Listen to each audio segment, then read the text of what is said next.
Shabbat Shalom, el Kol Israel. Shabbat Shalom para mis hermanos y amigos de la fe. Shabbat Shalom.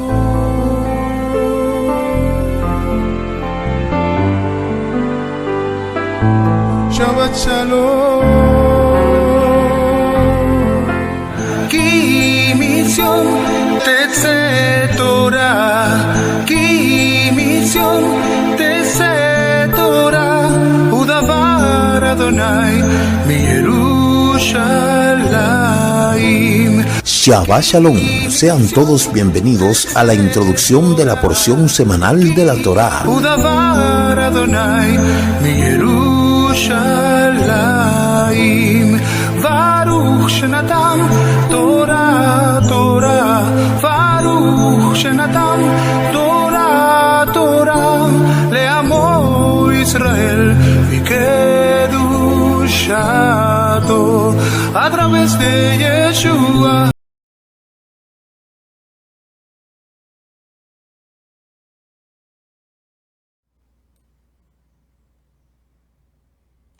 Shabbat Shalom, buenas noches, sean todos bienvenidos una vez más a su canal, Raíces Hebreas de la Fe, quien les habla su amigo y hermano en el Mesías, el Roé Ricardo Mojica, y somos el Ministerio Mesiánico Internacional, directo al corazón, anunciando la restauración de Israel y de todas las cosas. Declara la Escritura en el libro de Shemot, Éxodo, capítulo 31, verso 12, los hijos de Israel guardarán el Shabbat, cumpliendo con él de generación en generación, siendo este un pacto perpetuo, una señal entre el pueblo de Israel y yo, porque en 6 días Elohim creó los cielos y la tierra, y en el 7º día descansó.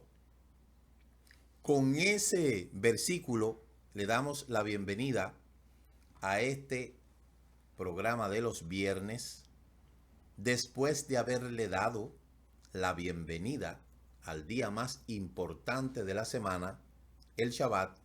Ahora nos preparamos para así degustar de lo que es la porción semanal de la Torá. Usted puede compartir este video en sus redes sociales ahora mismo. Comparta el link para que usted pueda alcanzar a otros también con este mensaje. Y puede visitar nuestra web www.ministeriodirectoalcorazon.com. En la página ahí usted tiene lo que necesita conocer. Shalom a todos, Shabbat Shalom. Y de inmediato nos vamos a preparar para así dar inicio a la introducción de esta parashá. La parashá Korah, parashá 38, Korah. Korah significa depilado o lampiño. Vamos a ver entre esta noche, mañana, por la mañana en el servicio de Shaharit y Haftarah, y luego en la tarde todo el desarrollo de esta parashá. Tremenda esta parashá. Así que vamos a entrar de inmediato porque no queremos que se nos pierda nada, y vamos a iniciar en este momento con lo que es esta porción semanal. La porción 38, Korah. Póngale mucha atención a todo lo que vamos a hablar en esta noche, porque va a ser de mucha bendición para usted. Y si usted se sabe estas cosas que vamos a plantear en esta noche, se los recordamos. Y si usted no lo sabe, se lo enseñamos. Vamos a iniciar entonces en este momento. Parashá Korah, como usted lo puede ver ahí. Parashá Korah. Korah. Hay una ciudad allá en un país del Medio Oriente, bueno, que está entre Europa y el Medio Oriente, me parece que es en Bosnia, Herzegovina, que hay un país así mismo que se llama Koraj, así mismo, un país que se llama así. Pero del Koraj que vamos a hablar ahora fue del que le quiso dar un golpe de estado al profeta más grande que ha existido antes de la llegada del Mashiach, el profeta Moshe. Señores, y podemos ahí añadir que no ha existido en la faz de la tierra un hombre cuya posición haya estado tan cerca del Eterno como lo estuvo el gran profeta Moshe. Pues ahí usted puede ver la Parashá Koraj, capítulo 16, desde el verso 1 hasta el capítulo 18, verso 32. Ahí está el fundamento de la escritura en el libro de Bamidbar, mal traducido número. Y luego vemos la Aliyá que ya hemos estado leyendo toda esta semana, hasta llegar a la Haftará. El significado de Koraj: depilado o lampiño.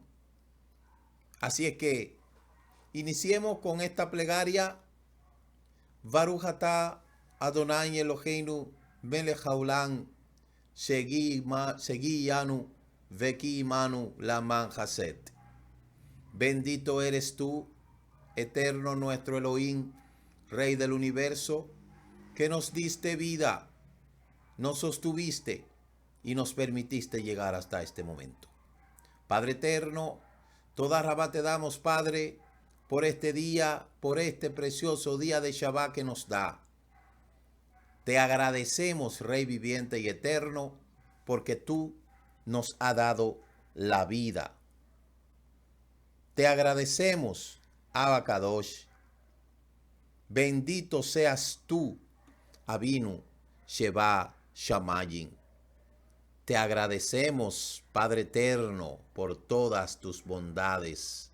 No tenemos cómo pagarte todo lo que haces diario por nosotros. Amén, amén. Vamos a continuar y vamos a iniciar con el Maftir. El Maftir viene siendo como el texto central de la Parashá, el enfoque principal de la Parashá. Y por eso dice el Maftir, que está en el capítulo 18, del 30 al 32. Por lo tanto, les dirás a ellos, cuando aparten de la mejor parte, será contado a los levín como si fuera grano de la era y jugo de uva de la prensa de vino. Ustedes pueden comerlo donde quiera, ustedes y sus familias, porque es su pago de vuelta por el servicio del Mishkan del testimonio. Además, porque ustedes apartarán de ello su mejor parte, ustedes no estarán cometiendo ningún pecado a causa de ello, porque ustedes no profanarán las cosas kadoshim de los hijos de Israel o morirán. ¿De qué habla ahí la Haftará? La Haftará el Maftir está hablando del salario de los levitas. Como usted ha podido ver, a los levitas se le dio el trabajo de ministrar el Mishkan, de trabajar en el Mishkan, y por eso el Eterno decidió que los maaser, los diezmos y las ofrendas que el pueblo llevaba, ese era el pago de los levitas. Como usted lo puede visualizar ahí, en el capítulo 18, verso 30 al 32, dice que le dirás también, cuando hayan ofrecido mejor de ello, esto será para ustedes los levitas, como si fuera producto de la era del lagar, y lo comerán con vuestra familia, porque es vuestro salario por el servicio que prestan en el Mishkan de reunión, y no sobrellevarán el pecado cuando ofrezcan los mejor de los diezmos recibidos, y no profanarán las cosas santas de los hijos de Israel, no sea que mueran. Es decir, que a los levitas les tocaba hacer el trabajo del Mishkan. Podemos decir que hoy en día no tenemos levita. Yo no soy levita. No existen levitas, pero existen trabajo. Ahora, ¿quién pone precio al trabajo que cada uno de lo que ha sido llamado a enseñar la Torá? ¿Quién es que pone el precio a ese trabajo? Ese trabajo lo pone, ese precio lo pone el Eterno. Y es por eso donde yo siempre le digo que a mí, el yo conocer las raíces hebreas ha sido muy difícil, fue muy difícil para mí el yo dedicarme solamente a enseñar, porque siempre yo he trabajado. Pero recuerdo en el Yom Kippur del 2009, por ahí 2010, esto era una de las grandes preocupaciones que yo tenía en mi vida, porque yo digo, bueno, si hay que enseñar, ¿cómo lo voy a combinar con el trabajo? Y así mismo, yo trabajaba de noche, de madrugada, etcétera, pero no es lo mismo. Ahora, en ese Yom Kippur, el Eterno habló a mi corazón y las palabras que trajo fue: tú te encargas de mi obra y yo me encargo de ti y de tu familia. Y créanme, señores, que a mí no me ha faltado absolutamente nada. Ustedes nunca me han visto, me han escuchado a mí por aquí decir, ni manden esto, ni manden lo otro. No, no. ¿Sabe por qué? Porque cuando el Eterno ve que nosotros necesitamos algo, el Eterno lo provee. Obviamente, ¿a quién utiliza? A las personas que, ¿verdad?, siguen el ministerio. Nosotros tenemos colaboradores, tenemos delegados, pero todos ellos pueden testificar el sentir por el cual ellos apoyan este trabajo, y no porque yo les he exigido. Aunque en todos los lugares en donde usted va a estar, usted sabe que todo funciona con dinero. Pero usted nunca me ha escuchado a mí decir por ahí, como andan otros por ahí, diciendo manden tanto, ni siquiera por nuestras clases. Ni siquiera por nuestras clases. Porque yo he aprendido a depender del Eterno. Por eso les puedo testificar que cuando una persona es llamada por el Eterno lo respalda. Y yo soy testigo de eso. El Eterno lo respalda. El Eterno cumple su palabra y cumple su voluntad y cumple su promesa. No tenemos Beit Amistad, pero tenemos trabajo de enseñanza. No tenemos levita, pero hay trabajo de levita. El levita no está, pero está el trabajo. Ahora, ¿quién lo va a hacer? Siempre yo le digo que a mí me hubiese gustado apoyar yo al maestro, al roe, al guía espiritual, y no ser yo el roe o el guía espiritual. Porque para mí, cuando yo trabajaba 8 horas y me iba para mi casa con mi familia, pero aquí no hay horario. Entonces, para mí no es una queja tampoco, sino que para mí es una satisfacción hacerlo, pero créanme que es una bendición. Ahora, hay personas que apoyan este ministerio, que se han comprometido ellos con el Eterno, no yo, y hay personas que nos apoyan, que con toda sinceridad y de corazón lo hacen. De que son muy poquitos, sí, muy poquitos, pero el Eterno es quien recompensa. Dicho esto, hemos concluido con esto. Continuamos con la Haftará. Dice la Haftará: cuando Moshe supo sobre la actitud de Corá, lo primero que hizo fue postrarse y no emprendió ninguna acción contra sus contradictores, sino que más bien optó por dejar el asunto en manos del Eterno, quien le reveló que se aclararía todo el asunto. De esta primera escena es mucho lo que podemos aprender para nuestra vida, en especial lo que tiene que ver con el manejo del ego, que siempre es y será nuestro principal adversario en nuestra lucha diaria. Eso es así. Mire, no ha existido nunca un profeta como Moshe. Creo que ningún hombre en la faz de la tierra pudo llegar a la altura que llegó Moshe Rabbeinu.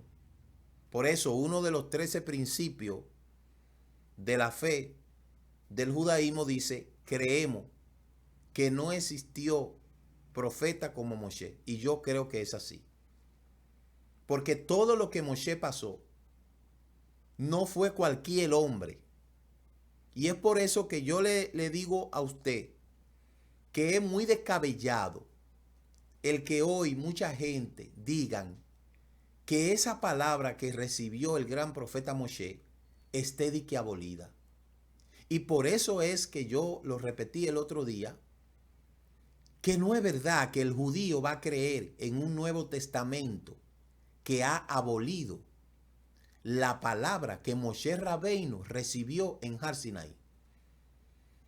Un Nuevo Testamento configurado y diseñado para borrar la tradición judía, la Torá de Moshe y la palabra del Eterno. Podemos ir de atrás para adelante. Un Nuevo Testamento que fue inventado y creado, cocinado en las pailas de Roma, donde en primer lugar abolió la palabra del Eterno. La palabra que el Eterno, el Creador, el Boreolán, la abolió. Primero abolió esa palabra. Segundo, abolió esa escritura que Moshe recibió. Y tercero, quiso borrar la existencia de la tradición del pueblo judío por todas las esferas. Cuando usted analiza el mal llamado Nuevo Testamento desde la perspectiva católica cristiana, usted se va a dar cuenta que todo lo que dice el Nuevo Testamento contra Israel es única y exclusivamente detracciones. Cuando habla hacia los judíos, detracciones. Entonces, ¿cómo usted cree que un pueblo que ha sufrido tanto, que ha padecido tanto, que ha llorado tanto, va a creer en un documento que solamente lo que hace es tratar de borrar de la existencia del mapa el nombre de judío, el nombre de Israel, el nombre de la fiesta, el nombre de los profetas y todo? ¿Usted se cree que un judío va a creer en eso? Por supuesto que no va a creer en eso. Nunca va a creer en eso. Es que no va a creer en eso.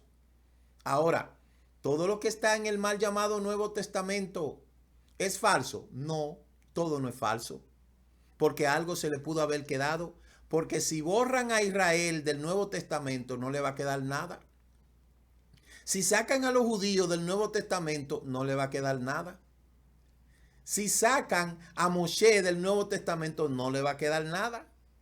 Entonces, por eso es que yo quiero que usted sepa que el antisemitismo, el antijudaísmo cristiano ha sido enseñado por los traductores que a través de los años siempre han querido sustituir a Israel en ese Nuevo Testamento. Por eso el judío no va a creer nunca en eso. Ni yo tampoco voy a creer en eso. En la mayoría de las cosas que dicen ahí, escúcheme lo que le estoy diciendo, para que no se vaya a caer para atrás. Yo creo en el Brit Hadashah. Yo lo que no creo en el Nuevo Testamento cristiano, católico, que hicieron por ahí, que cuando van a hablar de la fiesta, dice, cuando llegó el día de la gran fiesta. ¿Cuál fiesta? Cuando llegó el día de reposo. ¿Cuál es el día de reposo? El primer día de la semana. ¿Por qué no dicen John Sheni o John Eja? No, borraron todo. Y si ellos hubiesen podido, los traductores, borrar la palabra Israel de ahí para poner la iglesia, lo hubiesen puesto. Pero no han podido y no van a poder. Porque ellos lo que no saben es que el Brit Hadashah es la corona de la Torá. Porque primero está la Torá, que es la palabra del Eterno. Después está lo que es los Nebilín y los Ketubín, los escritos y los profetas. Y arriba entonces en la corona está lo que es el Brit Hadashah. Desde la perspectiva hebraica, cuando nosotros leemos el Brit Hadashah desde la perspectiva hebraica, usted se va a dar cuenta que todo lo que dicen ahí es judío y para judío. Fueron creados, fueron escritos por judíos para judíos. Pero cuando usted desjudaiza al Brit Hadashah, entonces usted va a tener un Nuevo Testamento. A un Pablo que habla denigrantemente y cantidades de cosas del pueblo judío y de la tradición. Pero cuando usted lee el Brit Hadashah, el pacto renovado, la historia de Matillahu, de Baal Shem Tov, usted se va a dar cuenta de la diferencia. Entonces no es lo mismo el Nuevo Testamento católico cristiano abolicionista que el Brit Hadashah restaurado de Baal Shem Tov, donde habla de, presenta a los personajes como judíos que fueron. Rashaul, que era turco, judío turco, vivió en Turquía y él era judío. Pero el Pablo que se inventaron los cristianos, ese es un abolicionista. De hecho, cuando usted pone los muñequitos, el muñequito, la foto que le tiraron a Pablo, usted parece y ve a Pablo como si él fuera un romano. Sin embargo, él no era romano. Él era turco, judío turco. Ni siquiera él era romano, tenía nacionalidad romana por el asunto de que el Imperio Romano había conquistado todo esto, pero él era turco. Y Turquía, ahora mismo, ese es donde está Estambul. Entonces, por eso es que nosotros hablamos de la restauración de la escritura. Que hasta que la gente no se quite de los ojos los lentes griegos y comience a verificar el Brit Hadashah, no el Nuevo Testamento, porque un Nuevo Testamento lo escribió una persona que se murió, porque eso es lo que es el Nuevo Testamento. ¿Qué es un testamento? Una persona que se murió y dejó un escrito.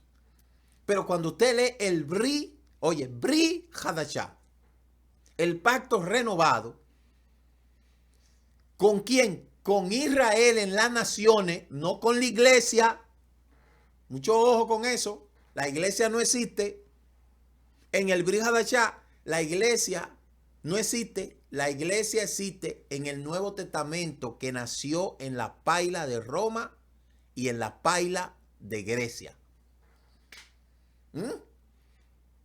Para que entienda lo que le estoy diciendo. No es lo mismo usted leer el Nuevo Testamento que leer el Brit Hadashah.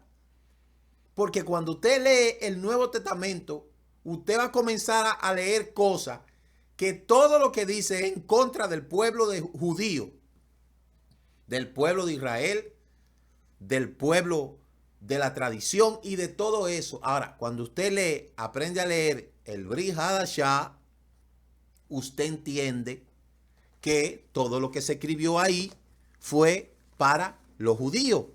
De hecho, yo siempre le he dicho a usted que cuando se trata de la carta a los hebreos, ¿quiénes eran los hebreos? ¿Dónde están los hebreos? ¿Quiénes eran los hebreos? Yo quiero que usted le pregunte a esos teólogos que andan por ahí, que saben mucha Biblia, que son come Biblia, ¿quiénes eran los hebreos? ¿Y por qué hay una carta ahí que dice de que carta para los hebreos? Entonces, los hebreos es el nombre del antiguo Israel en tiempos de Abraham. Ese era el nombre de los hebreos. Porque después que entró en la promesa los hijos de Isaac, Jacob, entonces se le cambió el nombre a Israel. Pero el nombre de hebreo es algo ambiguo, que era desde Abraham hasta Jacob. Cuando Jacob lucha con el ángel, se le cambia el nombre a Israel. Y de ahí en adelante, el pueblo se llama Israel.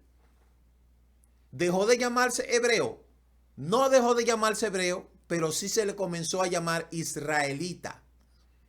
Israelita es el nombre que se le dio a partir de ese momento a todo lo que tiene que ver con las 12 tribus de Israel. Por eso, cuando usted ve la diferencia entre israelí, israelita y judío, la diferencia estriba en que israelí es el nombre que se le da al que nace en el Estado de Israel o adquiere la ciudadanía israelí del Estado de Israel. Judío es aquel que asume la tradición del judaísmo, sin importar tampoco dónde nació, se puede hacer judío. Ahora, israelita es el nombre que se le da al antiguo Israel y las 12 tribus, como dice la definición de la propia tradición. Esas 12 tribus que están esparcidas. Y los judíos y los israelíes conocen claramente que esas tribus van a regresar. Ese nombre israelita pertenece a lo que es las tribus esparcidas en el mundo entero. ¿Sí me comprende lo que le estoy diciendo? Pero cuando usted lee aquí de que carta a los hebreos, ¿a quién fue que se le escribió? ¿Y qué es lo que habla ahí? Todo lo que habla ahí al autor de los hebreos, como dicen, es haciéndole entender que Yeshua había sido el hijo enviado del Padre, porque así comienza hablando el libro a la carta de los hebreos, que no es la carta de los hebreos, es carta a los judíos. Carta a los judíos. ¿Por qué? Porque se le está hablando al judío que conoce todo lo que es la Torá y que conoce el contexto de la profecía relacionada al Mashiach. Entonces, el que escribió el libro la carta a los judíos tuvo que ser un judío, porque nadie le va a mandar carta a nadie que no conoce. Y mire cómo comienza hablando. Elohim, habiendo hablado muchas veces, de mucha manera, en otro tiempo, a los padres de los profetas. ¿Quiénes eran los padres de los profetas? Oiga, en estos posteros días nos ha hablado por medio del Hijo, a quien construyó heredero de todo y por quien asimismo hizo el universo. O sea, aquí no está diciendo que fue Yeshua que hizo el universo.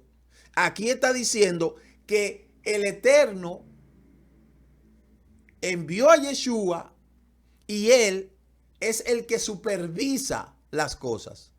Entonces sigue hablando, lo cual siendo el resplandor de su gloria y la imagen misma de su sustancia, porque él vino a representar al Padre, quien sustenta todas las cosas.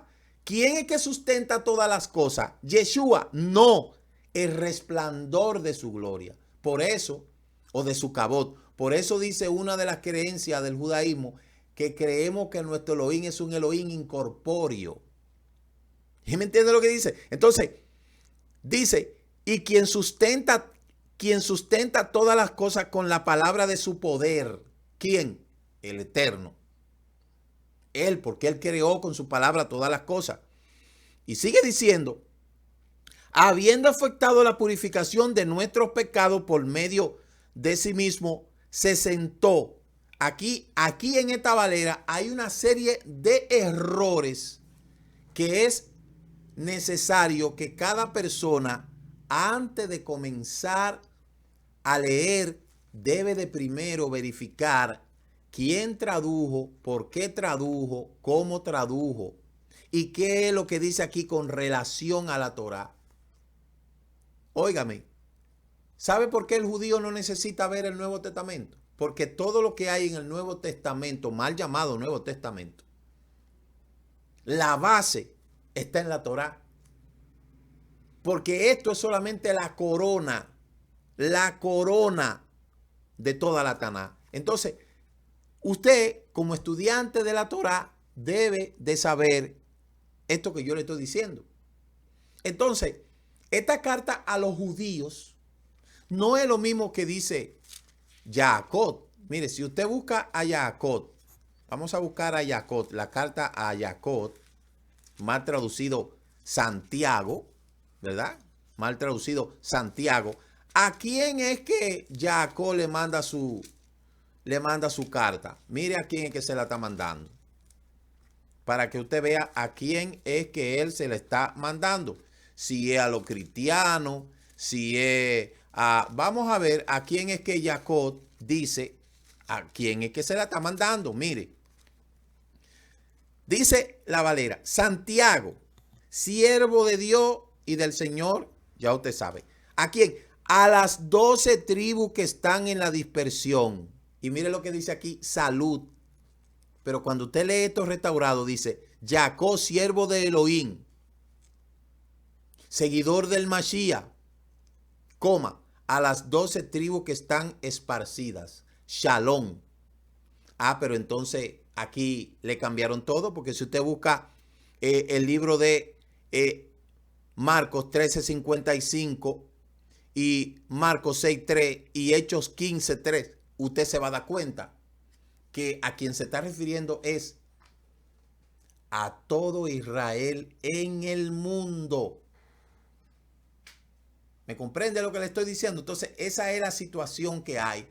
Entonces, no hay ninguna persona en el mundo que haya tenido el encuentro que Moshe tuvo con el Eterno y por ende la palabra que el Eterno le dio a Moshe son infalibles. Y no es verdad que están abolidas como dicen los abolicionistas. No es verdad eso. Ahí es donde está el gran problema de la gente. Ahí es donde está el gran problema de la gente. Entonces, lo que dice la Haftará es que Moshe, siendo un hombre humilde, fue calumniado por el pueblo, fue vejado por el pueblo. Sin embargo, Moshe mantuvo la calma, porque Moshe fue un hombre que fue llamado por el Eterno. Y él tuvo que dejar que sea el Eterno quien resuelva. Y así mismo fue. Entonces, cabe destacar el hecho de que hay una gran afinidad entre la Haftará y la Parashá. ¿Cuál es la afinidad que hay? Que en la Parashá, Corá y sus asociados se quejaron injustificadamente del gobierno y la dirección de Moshe. Y en la Haftará, el pueblo muestra ingratitud hacia su líder más devoto, Shemuel, y claman a él porque les coloque un líder como las demás naciones en vez de que él siga juzgando. Shemuel fue el último y el más grande de los jueces. Eso es lo que dice la Haftará con relación a la Parashá. Ahora, mañana, la persona que tiene a su cargo exponer la Haftará tendrá más palabras de las que yo le estoy diciendo ahora. Siempre ha existido quejas, problemas, dificultades, pero créanme que en este camino al desierto, cada cual recibe su recompensa. Entrando en materia, El capítulo 16, donde inicia la parashá, dice: y se rebeló Coraj, hijo de Yizar, hijo de Kenat, hijo de Leví, con Datán y Abirán. Mire que Coraj era levita. Y dice el comentario que los hijos de Eliad, Ión, hijo de Pelé, hijo de Rubén, Coraj no había sido nombrado jefe de los quejatitas, sino Elisafán, un primo más joven, como dice el comentario de número 330. El abuelo de Coraj fue Kená, como dice Éxodo capítulo 6 del 18 al 22. Y el padre de Cora fue Yizar, hermano de Uziel. Uziel fue el padre de Elisafán, y el padre de Cora fue mayor que el padre de Elisafán. Uziel fue el hermano menor, su hijo fue elegido para ser el Nasid, es decir, el cabeza, el jefe del clan de los Kená. Entonces dice un interrogante que me gusta este interrogante. ¿Qué sienten los hermanos mayores y los primos mayores cuando el más pequeño es nombrado para ser su jefe? ¿Será esta relación familiar la razón de la envidia que luego llegó a la actitud rebelde de Cora? ¿Qué pasó con Ismael cuando Yisai y su hermano y su hermanastro pequeño fue nombrado portador de las promesas? ¿Qué pasó con Esaú cuando su hermano menor estuvo la primogenitura y bendición en lugar suyo? ¿Tuvieron celo y amargura? Esos celos y esas envidias fueron transmitidas a los descendientes a lo largo de las generaciones. Y esta es la causa de las actitudes adversas entre los árabes y los judíos, entre el Islam y el judaísmo, entre los romanos y los judíos, entre el cristianismo y el judaísmo. Eso es una clara demostración que los descendientes de Ismael crearon una religión que va en contra del judaísmo. Y los descendientes de Esaú, hermano de Jacob, por su rencor que tenía contra su hermano, dice la tradición que crearon una religión llamada cristianismo en contra también del judaísmo. ¿Y cómo se puede demostrar eso? Vamos a verlo ahora. Ayer y antes de ayer me la pasé el día entero estudiando, verificando, buscando, haciendo consulta, porque ciertamente es algo que uno no se explica cómo una sencillez pudo llegar a causar tanto daño a la humanidad. Mírelo aquí. Si usted puede ver algo, Esaú se casó con la hija de Ismael. O sea, Esaú aquí plantea dos cosas. Ismael tuvo rencor contra Yisá y Esaú quiso matar a Jacob. Entonces, mírelo aquí. Esaú se casó con la hija de Ismael, además de las esposas que tenía. Vio pues Esaú que las hijas de Canaán no eran del agrado de su padre Yisá. Y Esaú fue a Ismael y tomó por mujer, además de las mujeres que ya tenía, a Mahalá, hija de Ismael, hijo de Abraham, hermana de Nebaot. Es decir, que él fue y se casó ¿con quién?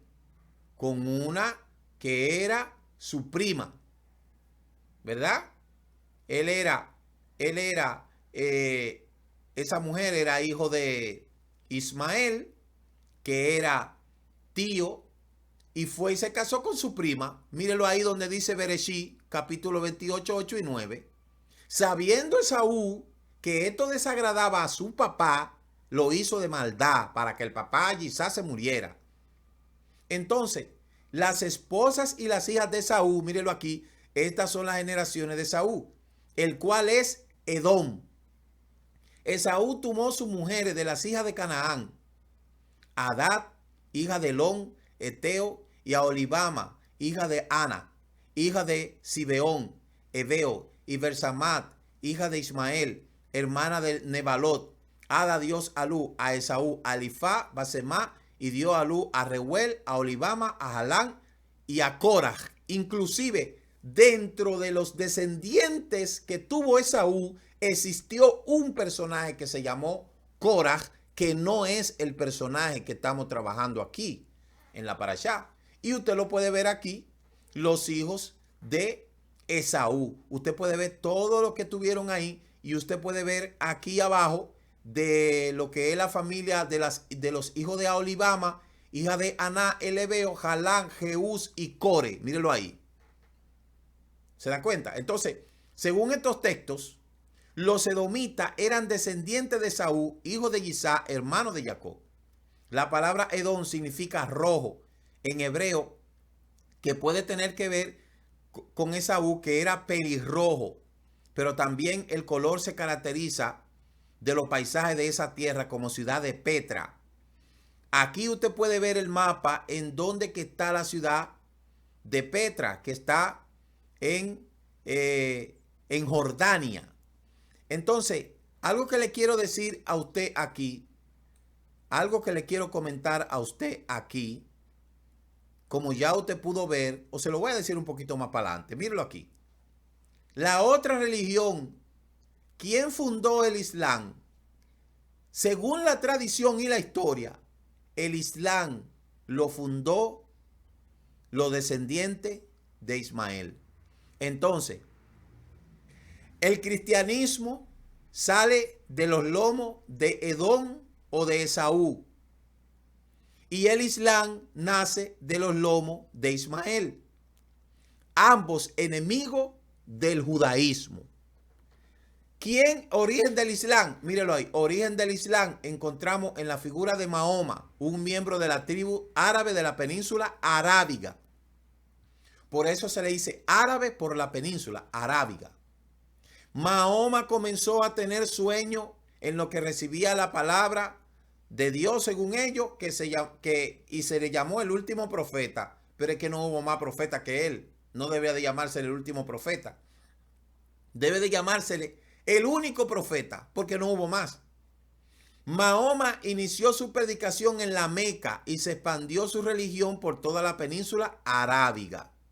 Luego se existieron los califas, sucesores de Mahoma, que fueron los califas que tenían recomendada la tarea de expandir el Islam mediante la llamada Guerra Santa.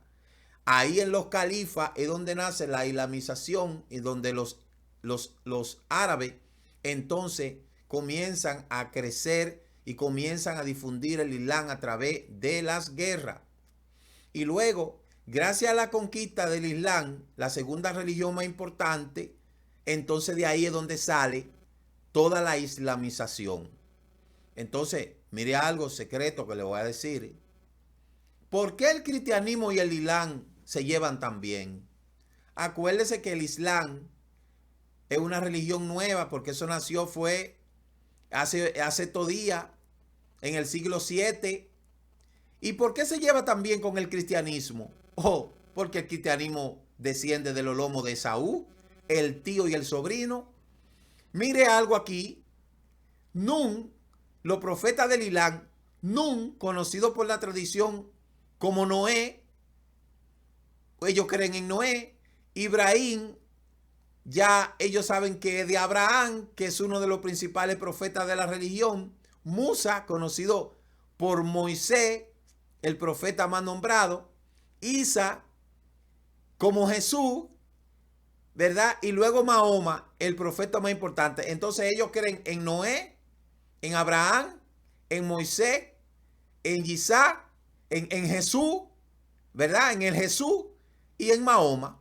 Entonces ellos creen en estos profetas como profeta Noá, Abraham, Moisés, pero no hacen lo que estos profetas, lo que dijo Moisés. ¿Qué es lo que ellos hacen? Lo contrario. Entonces ellos hacen lo contrario. Por eso es que el Islam se lleva tan bien con el cristianismo. Y por eso es que usted ve que ellos quisieron unir estas dos religiones. ¿Y qué es el Islam? El Islam es la religión que nació de las enseñanzas de Mahoma. Ese profeta enseñó que el hombre debe de someterse completamente a la voluntad de Dios. Por eso Islam lo que significa es someterse. Y musulmán lo que significa es sumiso o el que se somete a Elohim.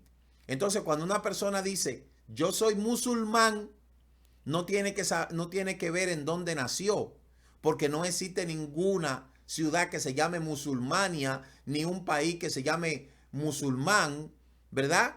Ni una nación que se llame musulmano. No, musulmán es el que asume la religión del Islam, que es sumiso. Y por eso es que usted ve que el cristianismo y el islamismo se llevan tan bien, porque es que son las religiones que crearon el tío y el sobrino, y todo eso en contra del judaísmo. Mira aquí en el mapa donde está el círculo, en donde está la península arábica. Ahí es donde están los Emiratos Árabes Unidos. Ahora ellos no están en guerra, pero anteriormente hacían guerra contra Israel también. Entonces ya usted sabe lo que es el Islam. Islam significa someterse. Musulmán significa sumiso. Y la islamización ha sido algo terrible. Entonces por eso es que usted ve que los hijos de Ismael fueron a habitar a Arabia, como usted lo puede ver ahí en esa gráfica. Esto es algo que usted lo puede comprobar. Mire, como usted puede ver ahí, la Biblia dice que Ismael fue bendecido con 12 hijos, que son los Emiratos Árabes Unidos. Los hijos de Ismael fueron Nebayot, Sedal, Abdel, Misán, Misná, Dubá, Masá, Hadar, Tebá, Getur, Nafí, Sedena. Como dice Génesis capítulo 25 del 3 al 14. Y todo ello tiene su descendencia, ¿dónde? En Arabia. Ahí usted lo puede ver, en Arabia. Y ahí ubica Arabia específicamente en Sedar, Kedar y Temá, como dice Isaías capítulo 21. Si usted busca Isaías capítulo 21, del 13 al 17, usted va a ver donde habla acerca de lo que es. Vamos a buscar Isaías capítulo 21 para que podamos corroborar esa cita. Yeshayahu 21 dice del 13 al 17 lo siguiente. Dice, profecía sobre Arabia. En el bosque pasé la noche en Arabia, oh caminante de Dedán. Salí a encontrar al sediento. Llévenle agua, moradores de la tierra. Tenad, socorré con pan al que huye. Porque ante la espada huye, ante la espada desnuda, ante el arco entesado, ante el peso de la batalla. Porque así ha dicho el Eterno, he aquí un año semejante a año de jornalero, toda la acabó de ceder será deshecha. Y los sobrevivientes del número de los valientes flecheros, hijo de Sedar, como usted puede ver, Sedar es uno de los hijos de ¿quién? De Ismael, que pertenece a a esa región. Entonces, como usted ha podido ver ahí, el Islam es un movimiento religioso que nació en el siglo VII, en la actual Arabia Saudita, que no solo abarcó lo espiritual, sino que hasta nuestros días un sistema político cultural y parte importante de la historia de la civilización. Esta religión fue revelada a Mahoma a través del arcángel Gabriel, pero eso fue Mahoma nada más que recibió eso, más nadie. Y fue cuando Mahoma supo que Alá, como ellos le llaman, lo protegía y que debía promulgar su palabra. Entonces, Mahoma es Mohamed, que nació en la Meca en el año 571. Tras quedarse huérfano, se casó con una viuda, Jadijá. A la edad de 40 años tuvo sus primeras revelaciones y a verse dificultado de no poder expandir la fe de Alá, escapó a Medina por ser perseguido por un grupo de politeístas guardianes de Kaaba, y este episodio se le llamó la Égira. Entonces, usted ha podido ver ahí, y yo le voy a decir una cosa, la islamización ha sido una cosa seria en el mundo, si usted no lo sabía. Ahora, ¿por qué se habla de Crislán? Mire, de Crislán. el Crislán es un intento de mezclar el cristianismo con el Islam. Eso se inició en Nigeria en los años 1980. Y la idea crislámica se ha extendido por todo el mundo. El concepto esencial de que el Crislán es que el cristianismo y el Islam son compatibles, pero claro que son sobrino y tío. Que uno puede ser cristiano y un musulmán al mismo tiempo. El Crislán no es una religión en sí, sino que es un intento de dibujar la diferencia y distinciones entre el cristianismo y el Islam. Los defensores del Crislán señalan hechos como que Jesucristo, mencionado 25 veces en el Corán, o que el cristianismo y el Islam tienen enseñanzas similares sobre lo moral y la ética, o la necesidad de que las dos religiones monoteístas se unan para luchar contra el surgimiento del ateísmo. El Crislán es considerado por algunos como la solución para el conflicto entre el mundo occidental, que es predominantemente cristiano, y el Medio Oriente, que es predominantemente musulmán. ¿Usted entendió lo que yo le estoy diciendo? Eso es lo que se conoce como la cabeza de la bestia que va a predominar, el anti-Mashiach. Eso es, si usted no lo sabía, sépalo. Esa bestia que habla, que devora hombre,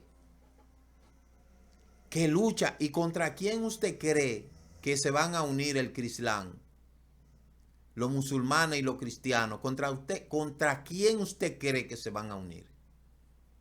Se van a unir a través del en contra del judaísmo.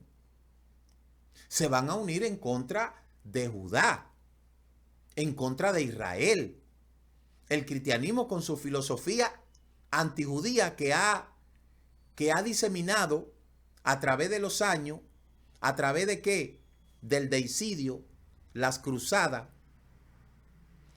lo que son, que fueron 10 cruzadas, las inquisiciones, y luego el antisemitismo luterano hasta llegar al holocausto, por ese lado. Pero por el otro lado, el Islam trató de exterminar todo lo que huelía judío en el pasado. Entonces, ¿usted cree que un judío, sabiendo todo eso, va a creer en un Nuevo Testamento? Dígame, ¿va a creer en un Nuevo Testamento? Y son tan descarados ambas religiones, que tomaron los personajes de la Torá para fundar una religión que vaya en contra de ellos mismos. ¿Usted no ha visto que a los cristianos hay una corriente del cristianismo? Aquí hay uno que se llama los rabacucos, que usted lo ve y usted lo que parece que están vestidos como musulmanes. Y la mayoría de la gente que usted lo ve en contra de la Torá, hablando de Pablo, son gente que vienen de ahí. ¿Por qué? Porque tienen el espíritu de Esaú, el espíritu de Edom, y por eso es que no quieren saber nada del judaísmo. Por eso a mí no me sorprende las tantas cosas que la gente habla del judaísmo, porque es que ese espíritu de Edom está en las venas del antisemitismo cristiano. Y esa es la razón por la cual todo lo que huele a judío, ellos lo sacan de la Biblia. Ellos no quieren saber de la Torá. Inclusive los propios musulmanes tienen la dieta kosher. Los musulmanes no comen puerco, pero el cristiano sí. Entonces, todo esto es la razón por la cual hay tanto problema en el mundo. Sencillamente porque ni uno ni lo otro quiere reconocer que la promesa se la dieron ¿a quién? A Isaac. ¿El padre de quién? De Jacob, que después se llamó Israel, que tuvo 12 hijos y el cuarto hijo se llama Judá, que es de donde se personifica el concepto del judaísmo. Es ahí donde estriba el asunto. Si los musulmanes hicieran lo que dice el Corán, no existiera problema. Si los cristianos hicieran lo que dice la escritura que ellos mismos han manoseado, con todo y haberla manoseado, no existiera problema en el mundo. Pero ambas religiones se han unido. De hecho, los musulmanes les encanta casarse con cristianas y viceversa. Es que yo he conocido muchas cristianas que se han casado con musulmanes. Y después que se han casado con musulmanes, que los musulmanes no se divorcian. Después que se han casado con musulmanes y entran a las raíces hebreas, la mayoría de los casos, ellos no permiten que se divorcien. Entonces, el Crislán es la cabeza de lo que se conoce como el anti-Mashiach. Que la islamización del mundo, eso fue una amenaza que estuvo. Inclusive la península ibérica estuvo predominada por los musulmanes desde el 480 hasta el 1300, cuando fueron expulsados los musulmanes por la reconquista. Pero en toda Europa la islamización fue algo serio. Y todo este problema que usted ha visto en todos los lugares con el terrorismo islámico, eso es porque el califato que se desprendió de ahí dijo que todo el mundo tiene que creer en Alá, a la buena o a la mala. Ahora yo quiero que usted me diga dónde dice la Torá que nosotros tenemos que ir a perseguir a la gente y convertirlo al judaísmo a la mala. Eso no lo dice. ¿Y por qué los cristianos persiguieron a los judíos en el 1390 para convertirlo a la mala al cristianismo? Porque eso es lo que Judá todo el tiempo ha tenido que enfrentar. Eso es lo que Esaú ha querido hacer, destruir todo lo que huela a judío. Y es por eso que ningún judío va a creer en ningún Nuevo Testamento. Y no le hable a ningún judío del Nuevo Testamento. No le hable de eso. ¿Por qué? Porque todo eso lo que hace es tratar, lo que han querido es tratar de destruir a Israel. Y no es verdad que un judío va a estar a favor de eso. El tema no es el Mashiach. En el Nuevo Testamento, el tema no es el Mashiach. Ese no es el tema. El tema es todo lo que hay ahí que se ha escrito en contra del pueblo judío. Ese es el problema del asunto. Todo lo que se habla, las denigraciones que se hacen, la manera en que se habla del pueblo judío, de la tradición, eso es lo que el judío no acepta. Pero el judío sabe de Yeshua. Yo le digo a la gente que el judío sabe más de Yeshua que el cristiano de Jesucristo. Oiga bien, porque Jesucristo es un nombre inventado por la Iglesia Católica para engañar a todos los bobos, como lo ha hecho en todas las épocas y en todos los tiempos. El Imperio Romano conquistó al mundo a través de las armas. El Islam islamizó a gran parte del mundo a través de las armas. Y hoy todavía quiere someter al mundo bajo presión. Sin embargo, la promesa que el Eterno le dio a Israel fue una sola tierra, que fue la misma donde ellos habitan. Entonces, el mundo está como está porque el mundo no quiere aceptar la verdad. Aún el mismo Corán dice que la tierra le fue dada a los judíos. El mismo Corán lo dice. Y entonces, ¿por qué se le hace tan difícil aceptar una cosa que los pedazos que ellos cogieron para formar su religión dice la verdad? Ellos tienen como profeta a Noé, tienen como profeta a Abraham, tienen como profeta a Moisés. ¿Y por qué no hacen lo que Moisés dice?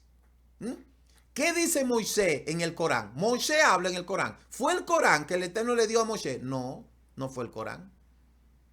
¿Acaso fue la Biblia cristiana que el Eterno le dio a Moisés? No, fue la Torá. Entonces, tanto el cristianismo con su teología del reemplazo, como el islamismo con su Corán, ambas religiones están mal frente a la Torá.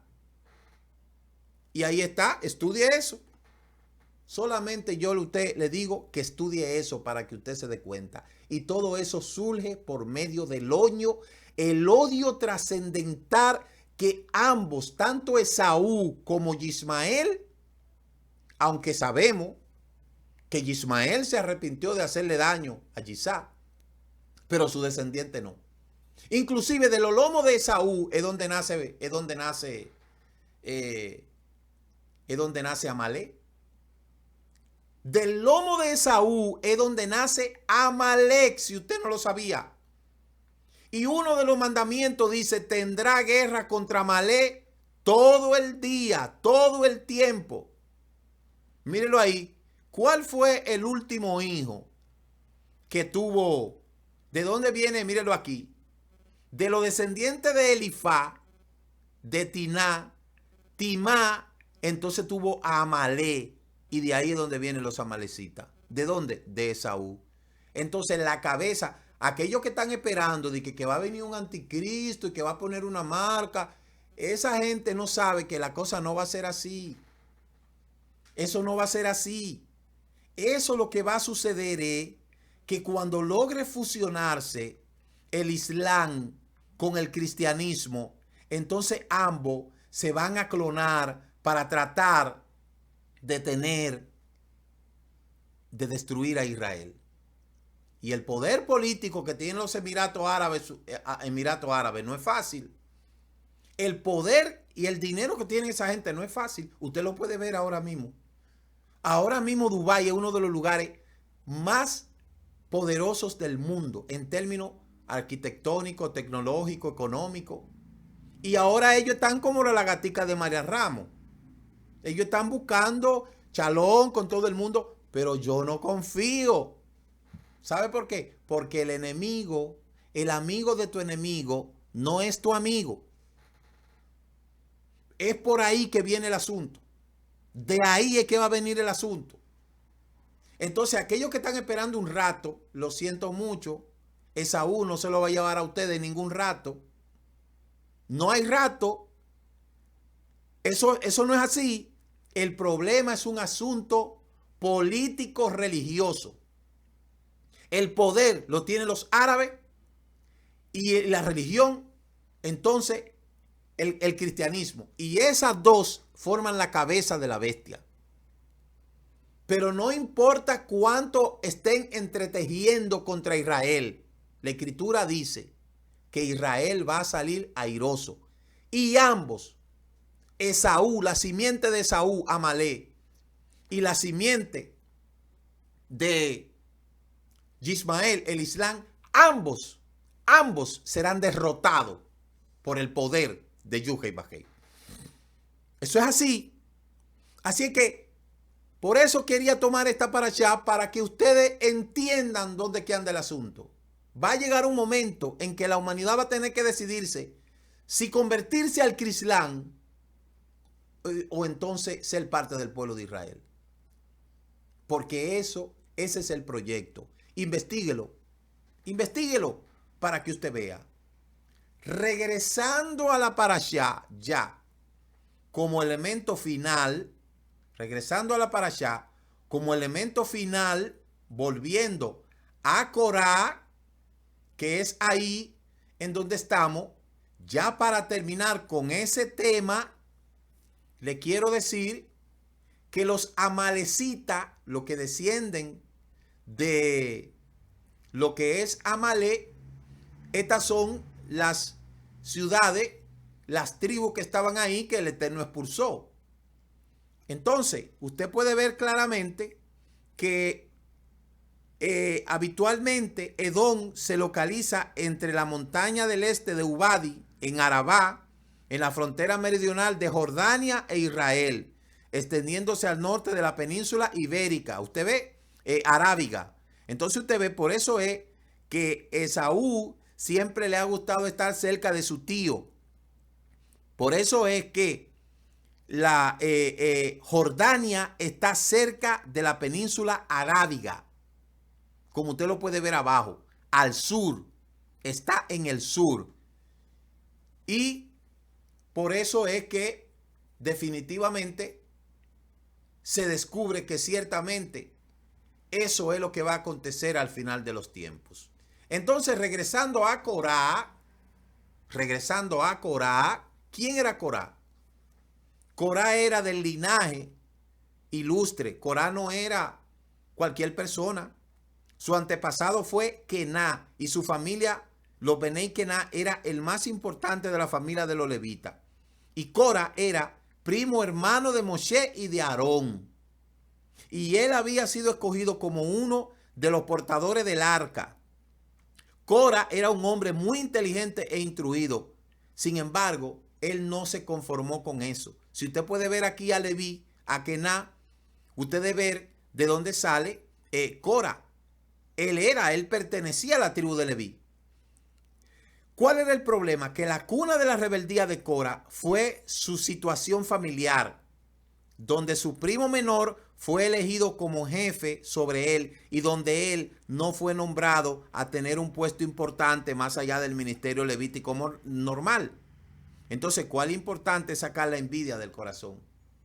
Usted va a tener gente que le va a envidiar su trabajo, le va a envidiar su familia, le va a envidiar sus hijos, le va a envidiar su casa, le va a envidiar su carro, le va a envidiar su salud, le va a envidiar su viaje. Hay gente que le va a molestar todo lo suyo.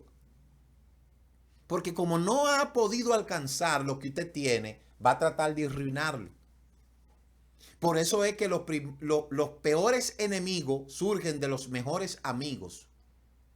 Y no de los mejores amigos, sino de los amigos disfrazados, los enemigos disfrazados de amigos.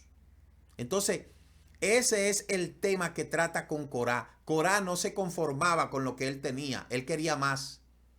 Y por eso fue que incitó al pueblo entonces a pecar contra el Eterno, ni siquiera contra Moshe.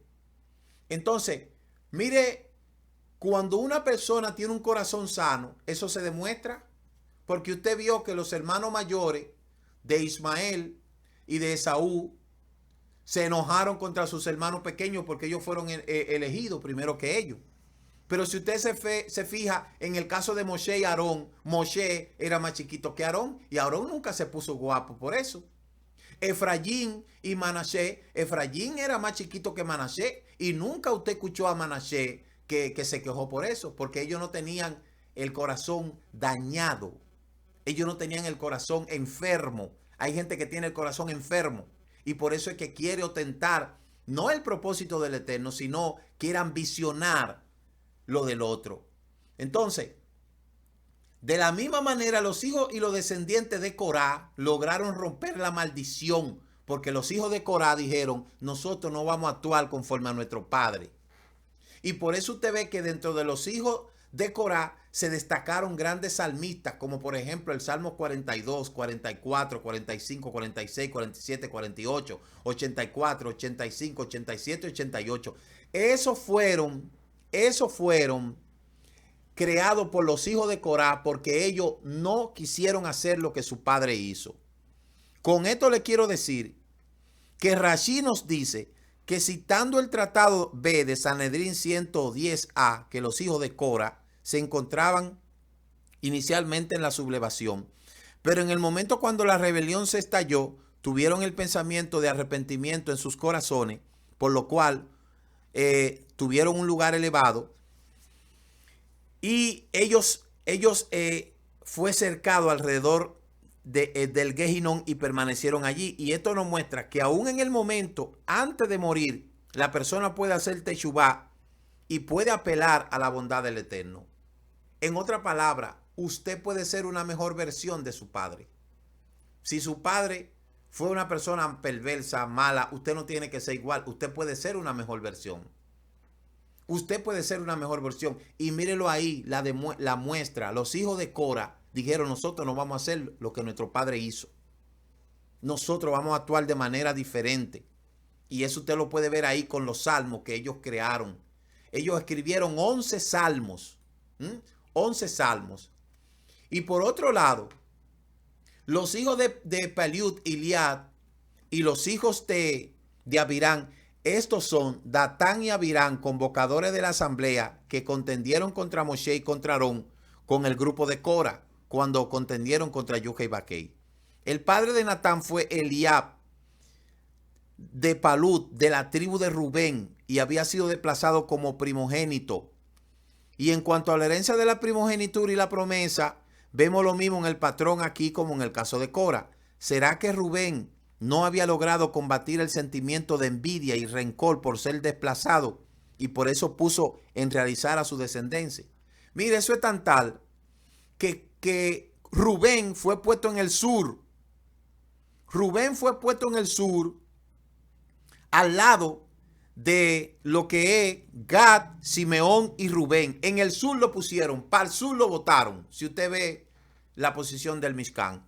Y esos hijos de Rubén tenían ese rencor porque a él lo sustentaron, pero que Rubén fue el culpable de eso, el perverso. Rubén fue perverso. Si Rubén no pudo mantener su primogenitura por su yeser hará, entonces Joseph no era culpable de eso. Y eso fue lo que pasó. Entonces, con esto queremos decir lo siguiente. Número 1, el espíritu rebelde contamina a los rebeldes y se unen en una locura. Y cuando nosotros comparamos el capítulo 2 con el capítulo 3:29, vemos que los rubenitas tenían el campamento al sur del Mishkan, al igual que los hijos de Kená. Hashem los puso juntos. En lugar de combatir la envidia, desarrollaron la rebeldía y se unieron a los rebeldes para que al final se levantaran contra Moshe, acusándole de haberse levantado a sí mismo, su hermano. Mire, cada persona va a buscar a su compañero y cada gente va a buscar a uno que se parezca a él. En número 2, la etapa de la rebelión.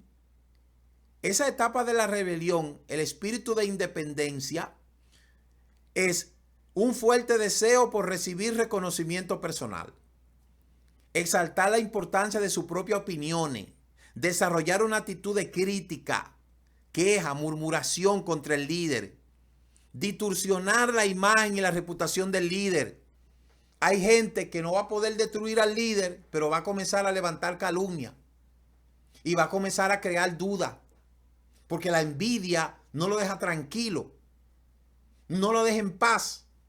Y de ahí es donde vienen las grandes acusaciones falsas de gente envidiosa que odia lo que el líder tiene, que no puede ser como el líder, que no tiene la capacidad de ser como el líder, y como no puede ser como el líder, entonces lo va a destruir. Eso es la envidia. Y todo el que se une al rebelde, pues va a tener su recompensa. Y en el número 3, Cora, Datán y Abirá y Rubén, junto con 250 líderes del pueblo, se rebelaron contra Moshe y Aarón, y la rebelión resulta en que son tragados por la tierra.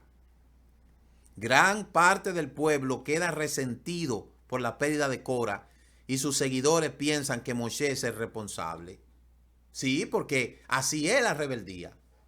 Por eso, usted tiene que entender que si usted no puede estar en un lugar, mejor usted se va de ahí y no se ponga a exacerbar las aguas porque la va a pagar.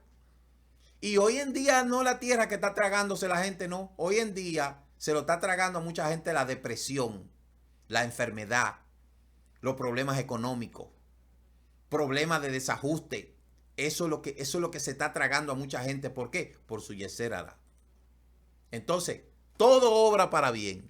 En el 18 dice que entonces el Eterno le dijo a Aarón: tú y tus hijos y tu casa paterna contigo llevarán la culpa en relación con el santuario, y tus hijos contigo llevarán la culpa en relación con la Keuná.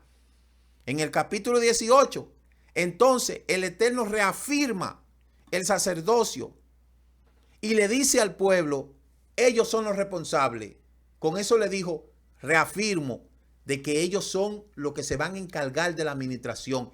O sea que todo obró para bien. El pueblo entonces no podía acercarse al Mishkan si no era a través de ellos, para que respeten, para que sepan que la plegaria que hace un líder no es la misma plegaria que hace cualquier gente por ahí. Para que respeten la investidura del líder, para que sepan que cuando el líder es llamado, el Eterno respalda al líder. Y el pueblo que no respeta al líder es un pueblo que no respeta al Eterno y que espere su consecuencia. Eso es lo que sucede. Estoy hablando de un verdadero líder. Entonces, ¿qué es lo que podemos concluir con esto? Que no hay mal que por bien no venga.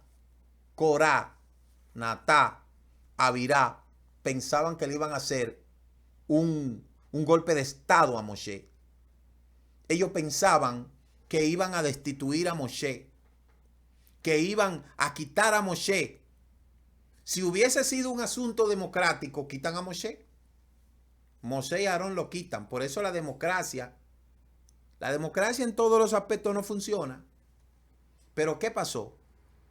¿Qué pasó? Al final se demostró a quién fue que el Eterno llamó. Porque eso es lo que hace el Eterno. Y es bueno que pase todo esto. Es bueno que pasen rebeldes. Es bueno que se levanten gente. Porque esa es de la única manera que el líder se da cuenta con quién es que cuenta. Cuando pasa eso, lo que el Eterno está tratando de mostrar al líder con quiénes son que cuentan, cuáles son los que están y cuáles son los que no están. Y a mí me dicen, es que usted es muy fuerte. Usted, todo el que usted lo saca del chat. Sí, yo lo saco del chat. Porque si usted no es conmigo, contra mí es. Y el que conmigo no junta de parrama. Y si usted no quiere saber de mí, si usted no quiere saber de este ministerio, si usted no quiere saber de esto, entonces usted se va. Usted se sale y usted se va para un sitio donde a usted le guste, donde a usted le agrade. ¿Es injusto esto? No. Es lo justo. ¿Por qué? Porque yo no estoy dirigiendo al pueblo de Israel en su totalidad. Yo estoy dirigiendo una pequeña fracción. Entonces, los que estén conmigo con este ministerio, los que verdaderamente están con este ministerio, y los que apoyan este ministerio, y los que creen en este ministerio, tienen que ser sinceros, honestos, honrados. Lo que no, si yo no lo saco, lo va a sacar el Eterno. Y es mejor que yo lo saque, porque si el Eterno lo saca, lo va a sacar de mala manera. Por eso yo mejor prefiero sacarlo yo. Por eso yo me doy cuenta, gente que está por ahí con otras cosas, y lo que está ahí hablando cosas, sacado de los chats, no tiene nada que buscar ahí. Usted que está ahí nada más criticando todo lo que yo hago, hablando de todo lo que yo hago, usted no apoya, usted no hace nada, solamente criticar, usted no pertenece a este ministerio. Y por eso yo ¿qué? Lo saco, lo borro. Claro. ¿Por qué? Porque yo no tengo la necesidad de tener un enemigo en mi casa, un enemigo dentro del grupo, cuando usted lo que está es tratando de destruir todo este trabajo. A lo mejor muchos no saben la lágrima que costó el poder nosotros llegar hasta aquí, mi esposa y yo y mis hijas. Lo que nos ha costado a nosotros, las lágrimas que nos ha costado a nosotros el llegar hasta este momento, la mayoría de la gente no sabe. Entonces yo tengo que cuidar esto. Y todo el que está, que forma parte de ese chat, de esos grupos, que forma parte, que dice que yo soy su roe, su guía espiritual, que conserve eso muy bien. Y que sepa valorarlo. Que lo sepa valorar. ¿Por qué? Porque no hay que andar tolerándole traiciones a nadie. No hay que andar tolerándole hipocresía a nadie. Porque no estamos para eso. Por eso yo lo digo.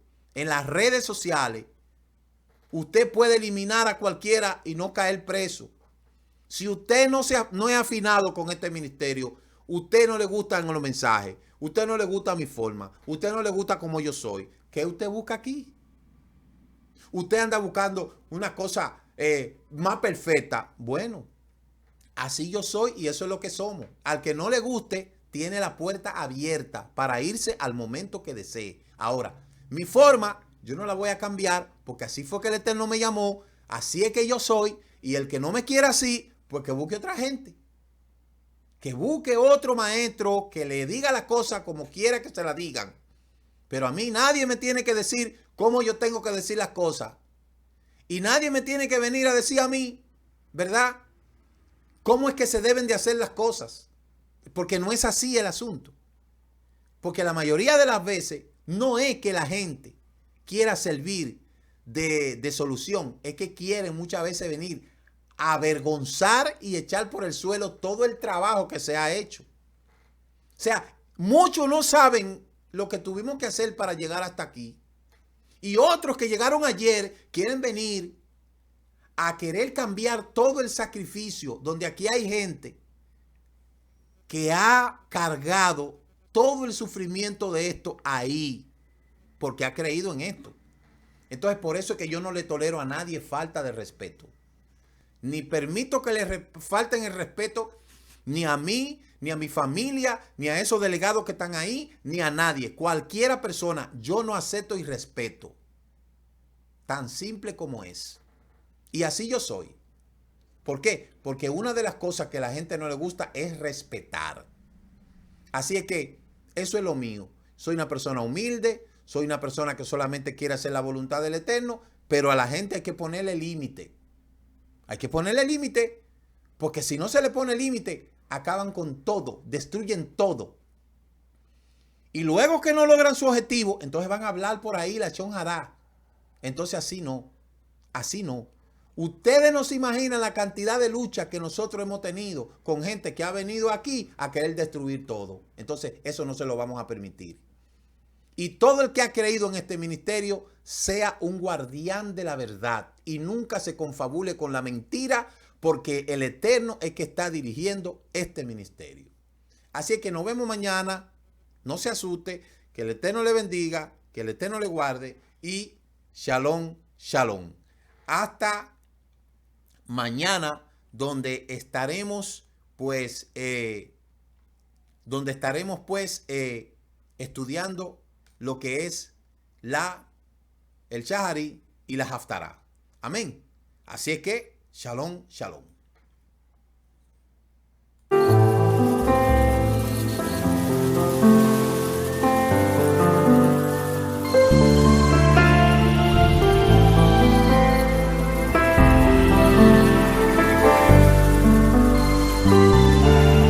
Shabbat Shalom del Kol Israel. Shabbat Shalom para mis hermanos y amigos de la fe. Shabbat Shalom.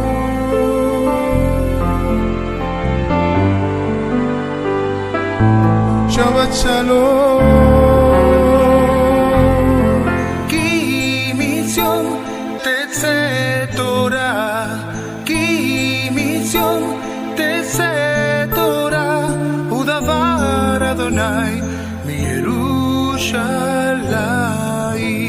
Muchas gracias por haber compartido con nosotros la porción semanal de la Torá. Comparta con aquellos que de verdad desean aprender las raíces hebreas de nuestra fe y nos veremos la próxima semana en la introducción de la porción semanal de la Torá. Shabbat Shalom.